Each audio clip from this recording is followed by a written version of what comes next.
Canada is also supplying a fleet of armored vehicles to Ukraine, and they come with a Made in Ontario tag. CTV's Sean Leathong has this rare look inside the production facility and explains why, for some workers, the job is personal. This is the war effort. The production of armored vehicles destined for the front lines in Ukraine and built entirely in Canada.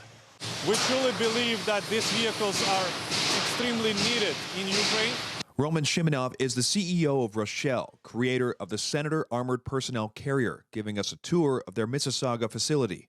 So they know exactly what needs to be done. The Senator APC has been used by NASA, the U.S. State Department, various police forces, and it has been in action in Ukraine since April of 2022. They help them to evacuate people from the combat zones.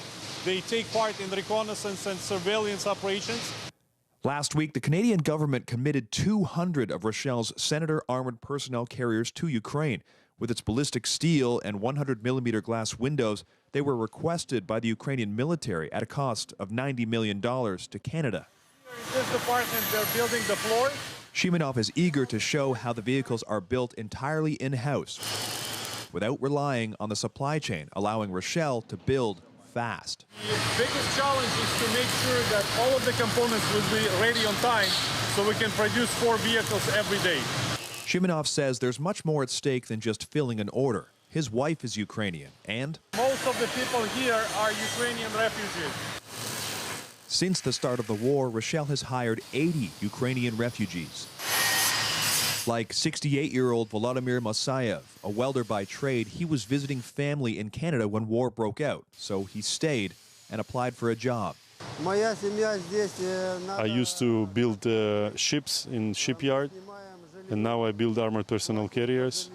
Rochel's contribution is being recognized by Ukrainian President Volodymyr Zelensky, who tweeted, "The Ukrainian army needs 200 Senator APCs more than ever. Together, we're moving towards victory." These people can contribute to their country by building vehicles that in a very short time will be in a combat zone. Shimonov says they're in constant contact with the Ukrainian military in order to make adjustments to their design. With production moving 24/7, all 200 Senator APCs will be delivered by this summer. Mosayev says the job here is only part of the work that he and his family have in front of them. After everything will settle in Ukraine and I'll be able to bring my family back from Canada, I will go and I will rebuild our cities, we'll build the houses, we'll rebuild the schools, and everything else that will be required.